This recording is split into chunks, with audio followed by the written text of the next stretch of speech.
Welcome to Echoes of Darkness. Today, we delve into the life of Saddam Hussein, the strongman who ruled through fear. His name evokes images of absolute power, brutal wars, and a nation gripped by terror.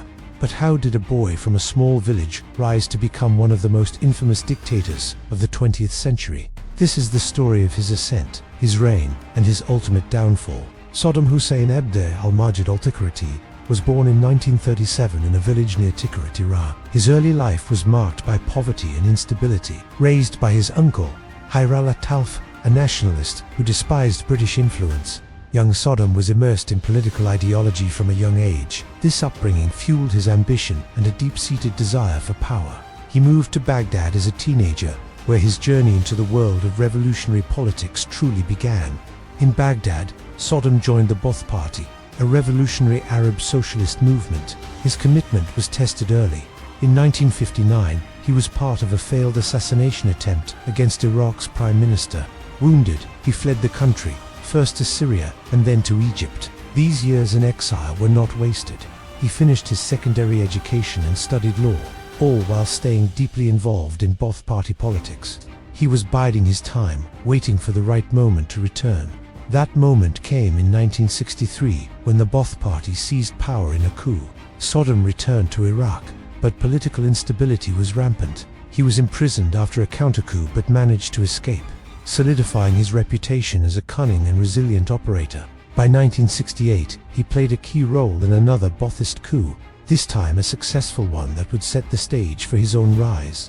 His cousin, Ahmed Hassan al-Bakr, became president, and Saddam, as his deputy, began consolidating his control behind the scenes. Throughout the 1970s, Saddam was the true power in Iraq.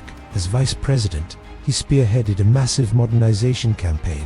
He nationalized the oil industry, using the newfound wealth to fund social programs, improve infrastructure, and build one of the most powerful army in the region. He oversaw literacy campaigns and provided free education. On the surface, Iraq was prospering.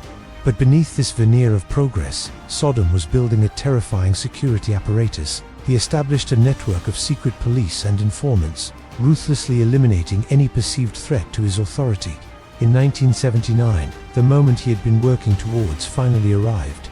He forced President al-Bakr to resign and assumed the presidency himself. His first act as absolute ruler was a chilling display of his methods. He convened a meeting of Ba'ath Party officials, read out a list of alleged conspirators, and had them arrested and taken away on the spot. This public purge, broadcast on national television, sent a clear message. Loyalty was demanded, and dissent would be met with death. His reign of fear had officially begun.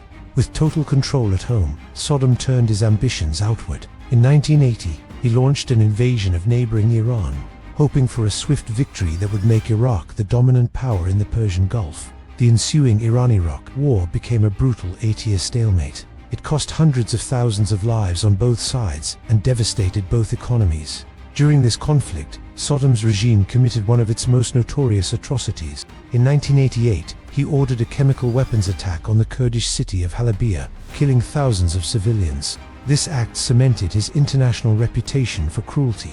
Despite the ruinous war, Saddam's ambition was unchecked.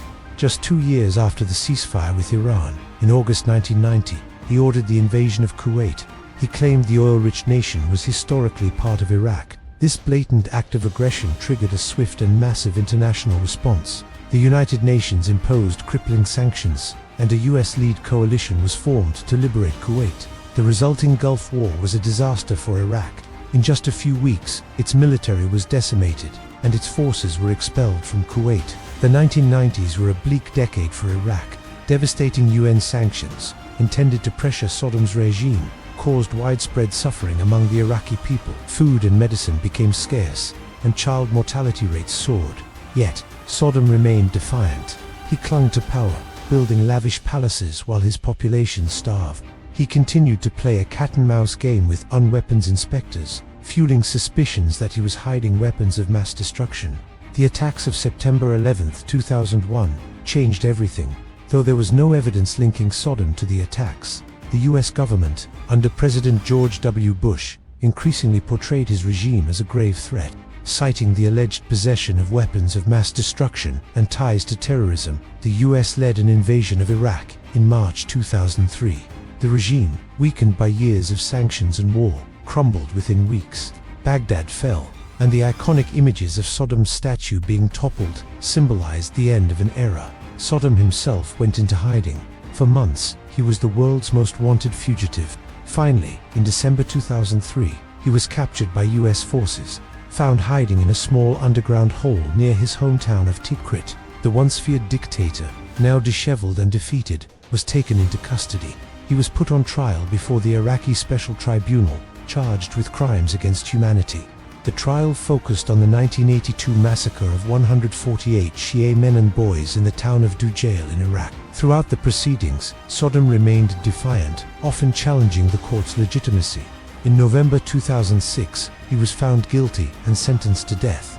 On December 30, 2006, Saddam Hussein was executed by hanging. His death marked the definitive end of his brutal, decades-long rule. The legacy he left behind is complex and deeply scarred. He was a modernizer who brought literacy and infrastructure to his country, but he did so through unimaginable terror and repression. His wars destabilized the entire Middle East, and the power vacuum left by his fall led to years of sectarian violence and turmoil that continue to shape the region today. Saddam Hussein's life serves as a dark reminder of how the quest for absolute power can lead to absolute corruption and catastrophic human suffering. Thank you for joining us on Echoes of Darkness. If you found this video informative, please give it a like and subscribe to our channel for more deep dives into the shadows of history. We'll see you next time.